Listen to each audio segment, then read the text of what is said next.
lounging, son. Welcome back to another episode of the Comic Lounge Podcast, guys. I am your host, coming straight out of the Red Room. Your boy, the mighty Dillbot, and with me, as always, in his red garb, the Red Guardian himself, Ryan Balcom. Ryan, say hi to the people. What's up, guys? What's up? If you haven't already guessed. And if you haven't already guessed, we're reading Black Widow by written by Kelly Thompson. Art is whose art? Elena Casagrande. Elena Casagrande. Jordi Bellar on colors, and letterer is Corey Pettit. This comic. Let's just get a couple things out of the way. This comic was originally slated to release around the time that Black Widow was supposed to. The Black Widow movie was supposed to come out, but since that got delayed, this got delayed, and then finally they were just like, "Fuck it, let's put it out." And well, let's clarify though. This is before COVID, so this is almost over a year and a half. You know what I mean? Like, well, I think it was about a year late, almost a year late. That's what I meant to say. Not a year and a half since it came out. But yeah, you're right. I mean, it was delayed for. So yeah, this book was slated to be released around this time of the original release of Black Widow, and since that got pushed back, this got pushed back, and I feel like because of the pushback of both, it fell under people's radars. And when it fell under people's radars, it fell under my radar. Like I didn't even give it a second thought, like until you told me that it was fantastic. Yeah. And let me tell you, after I read this first volume, I caught up completely that same night once I finished that first volume. So I'm completely caught up now. I think it's on like issue 9. I feel like issue 9 might have just come out. But yeah, issue 9. Okay, but this, holy crap, this, it's easy to see why this wasn't Eisner. Fuck yeah. It's easy to see. I still want to say I was shocked, though. I was shocked that they nominated it. Yeah. Because it's so rare when I see a book like this come out from Marvel and DC where it's like, unless it's like a Tom King, Mr. Miracle, right? Mm-hmm. Or something else, like where they nominate it. But because it flew under the radar, I never would have guessed that this would have got a nomination. But I waited until Kevin and Mario had both said it was really good, right? And it was nearing the end of its first arc. And I took all the issues home and I read it. And I was like, what the fuck have I been missing, dude? And I immediately put it on my pull list. And I'm like, this is easily one of Marvel's best books. And not enough people talk about it. And not enough people talk about it. I think as many people as they can should talk about it. If you fucking like the book, you spread the word, dude, because this book needs more people reading it. It should be talked about more. And I think that the more coverage it gets, the better the sales are, and the longer we'll have this creative team. Because Kelly Thompson's writing is fucking flawless on this book. The art blew my fucking mind. It feels like an indie comic. It feels like an indie comic. Like, this feels like a good old-fashioned indie spy comic. Yeah. And it's so well executed. From everything, from the art to the writing to the dialogue, everything is so well executed, and I use the word execute on purpose because it's the Black Widow and she executes. Like this. I was blown away after the first issue. Yeah, absolutely blown away. Like, holy crap. Let's talk about the story. Fuck it. So we start off with Nat finishing up a mission she's doing for Captain America, and I mean, it off top gives you exactly what you would expect from a Black Widow book: her versus the world, Black Widow versus everybody, right? And what's the artist's name again? Casagrande. What's her first name? Elena. Okay, Elena Casagrande.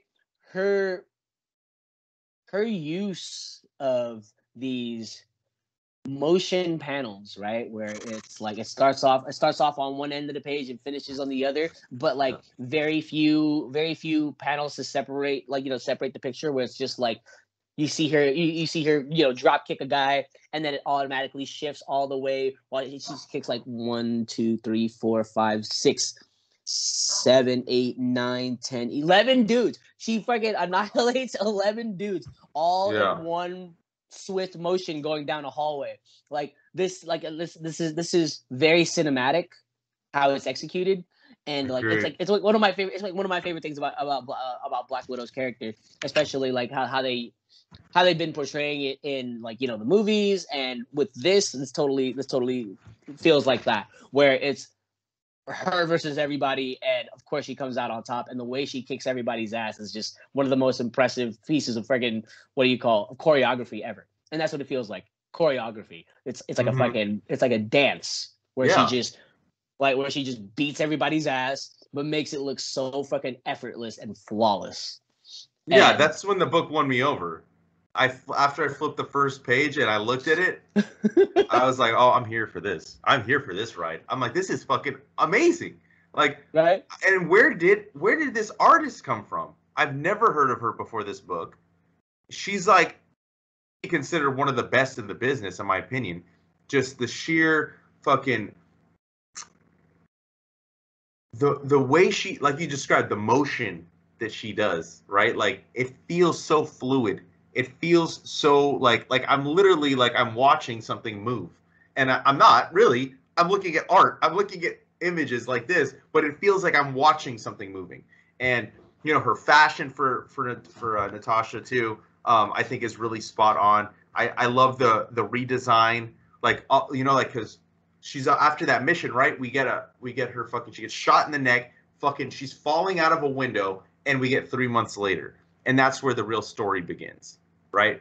She's like, she's cut her hair, shaved the fucking side of her head, kind of fucking. She's like at some construction site, and it seemed like you don't really understand how she got to where she is. She's on the phone, she's talking to somebody. We don't know who that is either, and that's where the mystery kind of deepens.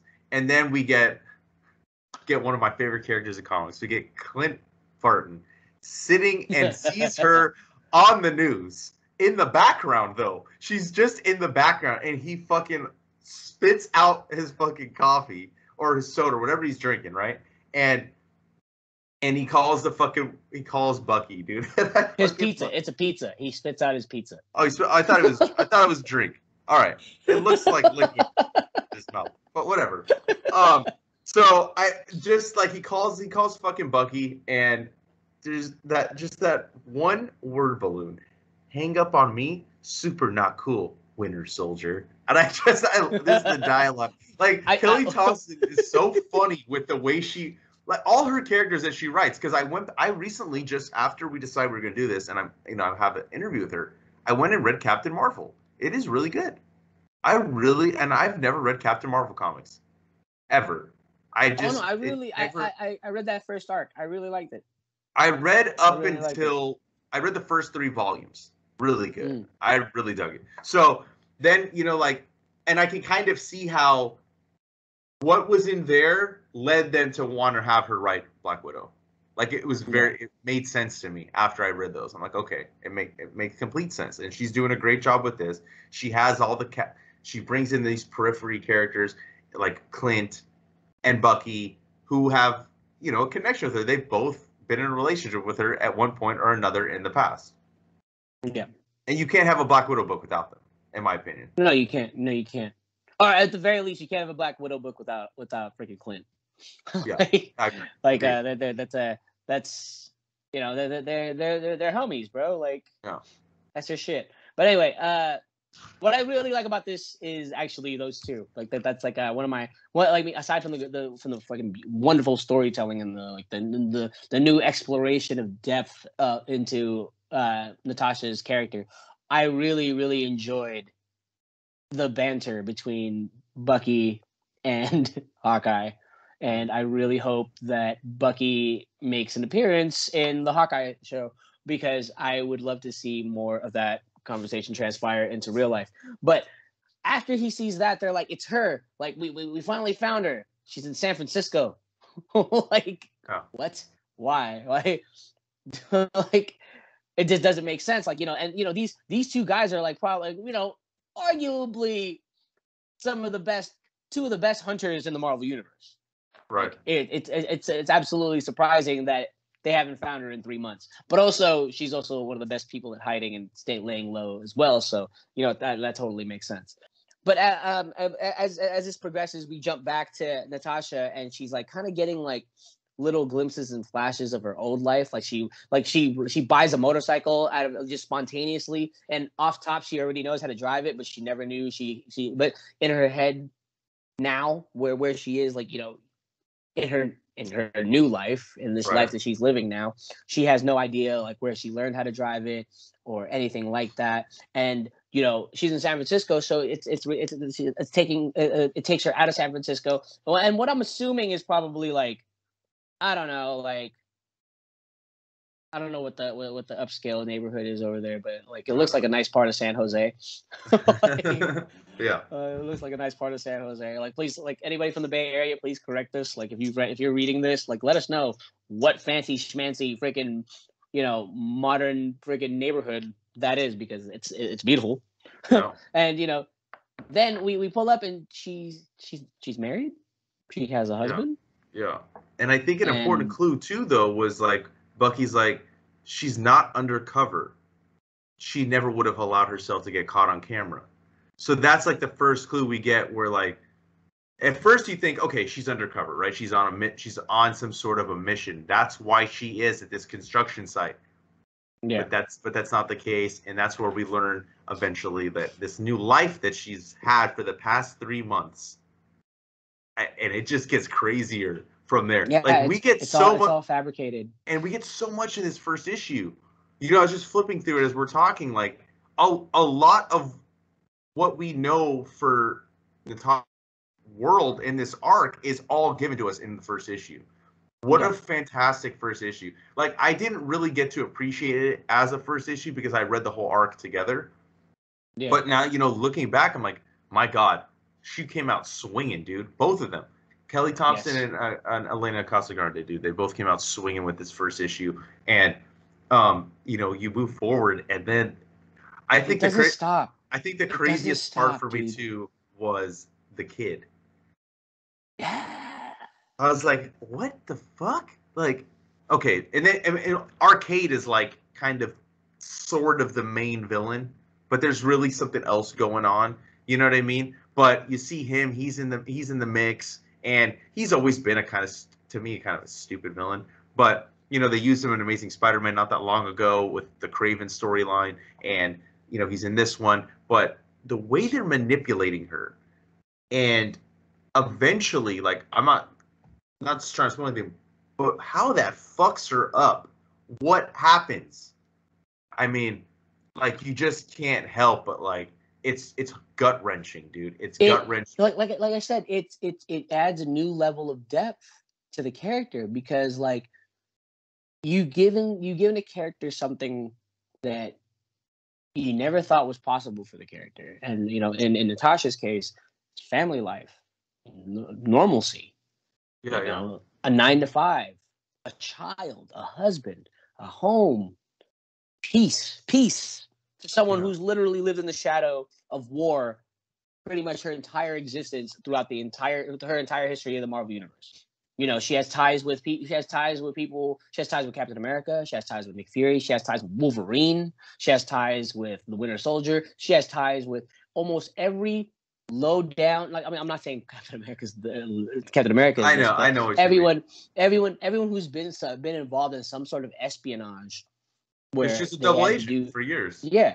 Where you had to do things that weren't exactly some of the best things to do, but they did it. But she did it, and now you give her this. You give her a slice of this beautiful freaking fallacy of American pie, and then like what they do. I know. I don't even want it. Like, this is too fresh of a story that, like, anybody listening and watching, dude, we're not going to spoil it, but just know that I love the Mark Waid and Chris Samnee Black Widow run that they did. I mean, listen, those two creators, what they did with Daredevil was nothing short of phenomenal, and their Black Widow story was just as great. But this is shaping up to be a story that I like way better than that one. And I never thought that somebody could top that Black Widow story in my eyes. But what they're doing with this, dude, and it continues into the next arc, right? And we have Yelena is a part of it. There's another new character that's introduced in the second arc that has become a mainstay. It's why one of the issues got spec'd on as a first appearance. She's kind of like the sidekick. They introduce, and then they have, moving forward, they bring back Anya, one of the Spider Girls. Like, she's in the fucking mix too, and the new costume design that we get, moving forward, I really dig that new costume. This is really good superhero spy comic books. You know what I mean? Like, I like the espionage stuff. That's why Brubaker's Captain America truly made me a Cap fan, was because he added that element into the book that I feel like was gone for a very long time, even though Cap was always an agent of S.H.I.E.L.D. Natasha has always been an agent of S.H.I.E.L.D., or she was an agent of the Red Room, or whatever she had to be, that's who she was. She was kind of a chameleon in that aspect.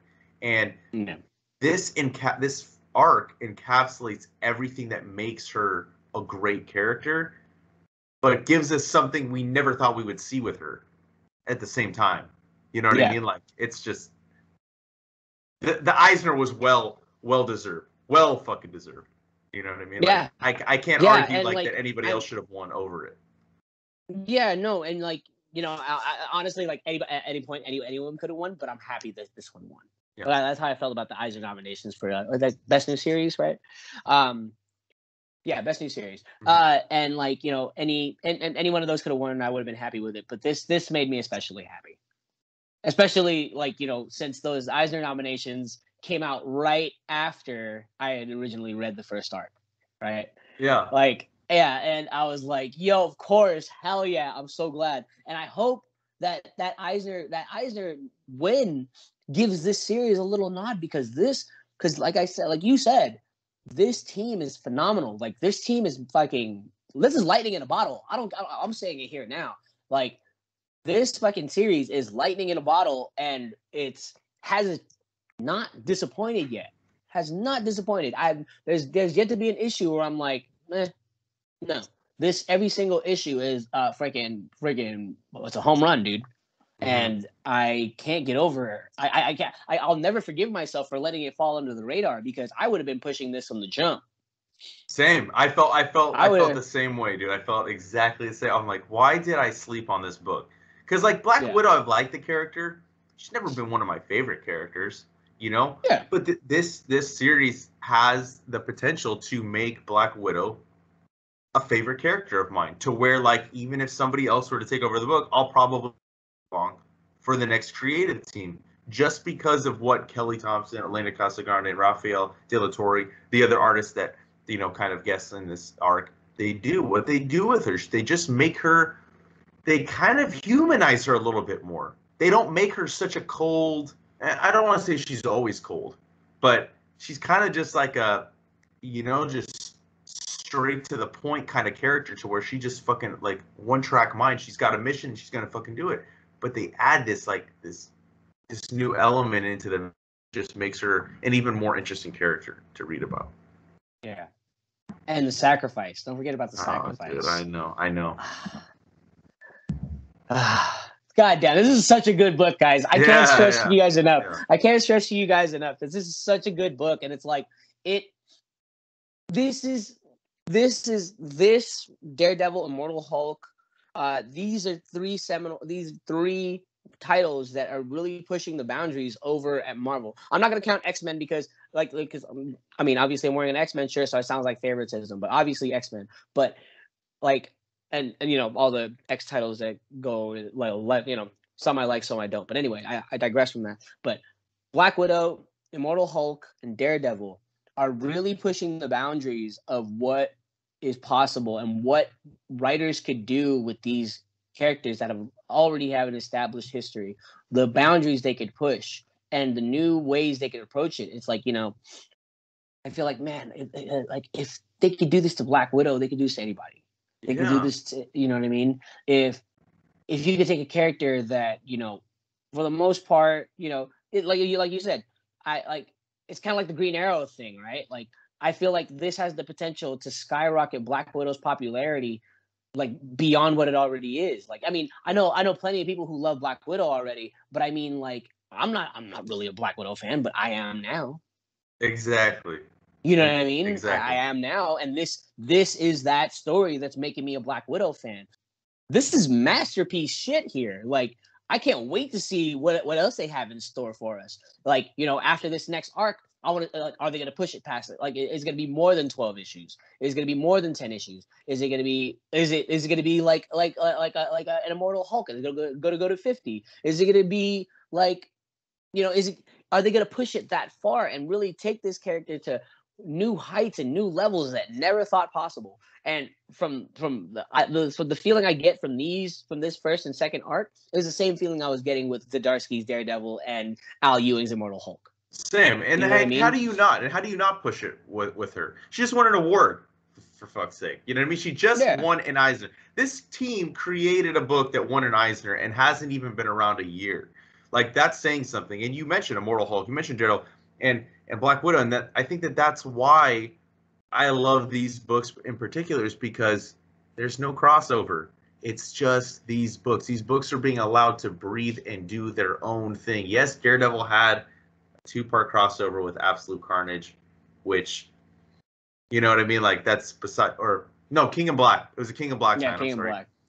Which I feel like it didn't need to be there. It did not need to be there. And they did it anyway, but that's besides the point. But for the most part, two issues out of a possible 50, right. That's nothing. Right, but these series are more enjoyable because you don't feel like you have to read something else to get a full story. Yes. X-Men, a lot of people feel like if I don't read the entire line, I'm gonna miss something. I don't have that feeling. I'm like, I don't really care. I'm gonna read the books that I like, and that's what I'll read. And if there's something I miss, that's what the internet's for. I'll have somebody else tell me what was in that comic, or the little asterisk. You just look for the asterisk.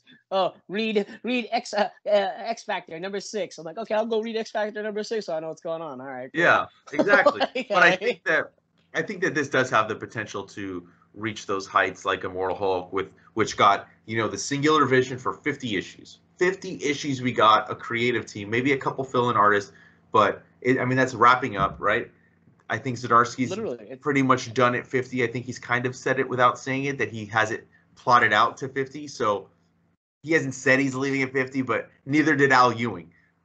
You know what I mean? He didn't say I'm leaving at 50. He said I have the story until issue 50, and it's going to end. And I think that's good. You have a 50-issue run in today's comic books is unheard of.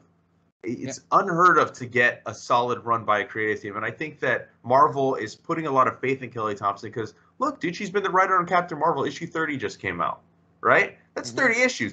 That in and of itself, too, is kind of rare, that a comic book doesn't get either canceled, relaunched, or whatever the fuck. So, Black Widow's nearing issue 10. I think that there's a lot of gas left in the tank, in my opinion. And, dude, she's one of the writers on Spider-Man now.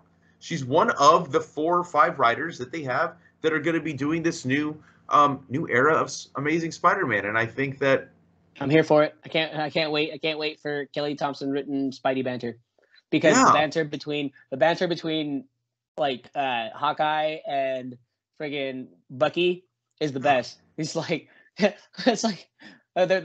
they're spying on Nat from the bushes. Yeah.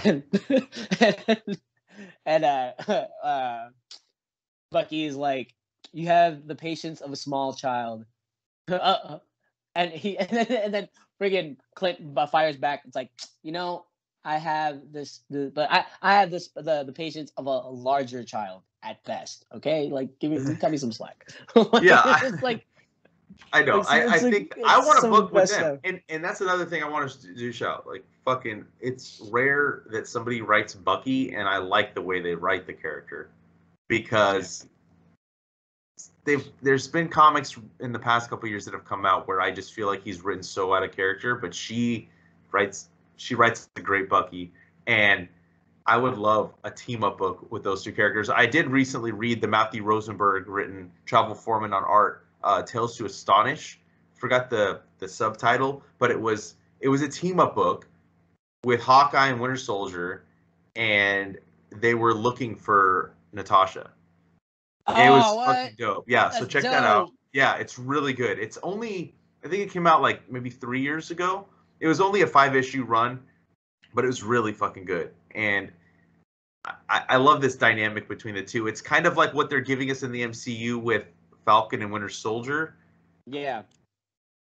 But MCU is always an amalgamation of stuff, you know. So I get it. But I feel like they're totally pulling from that dynamic of Clint and Bucky, and they're translating it to Falcon Winter Soldier in the show, like you had that banter, right? And it was This is a great book. I can't stress enough to you guys. Yeah, I can't either. I don't, and it's hard to talk about it further for me without spoiling any key plot points. So exactly.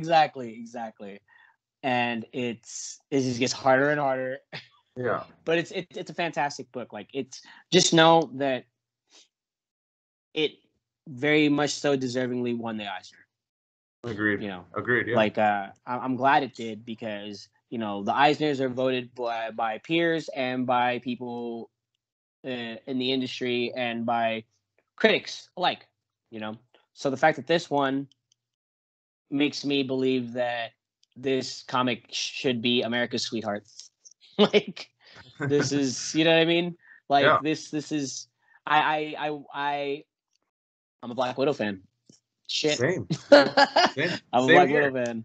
And you know what? I'm glad that at least the first volume was available for people once the movie was released. I think that since the first issue couldn't be coincided with the release, at least the first volume was. So, I mean, I think everybody should. If you like the movie, you like the character, check it out. If you're not really a fan of the character, but you like... I haven't seen the movie yet? Yeah, I haven't seen the movie yet. God damn. Don't worry. No. Okay, so this is what I'm doing. I want to fit it into the timeline. So I'm making my way to it. I just finished Age of Ultron last night. I'm watching Ant-Man today. I got Civil War. I got Civil War next. And then I'm gonna watch Black Widow. If I was able to do that in my house, I would do the same thing. So I'm calling you a nerd, but I would totally do the same thing if I No. And it's funny too. The thing about it is, it was totally unintentional. Okay. So on Disney Plus, like, when you're scrolling through the Marvel stuff, it goes Phase 1, Phase 2, Phase 3, and 4, and then it goes Marvel in timeline order. I'm like, tight.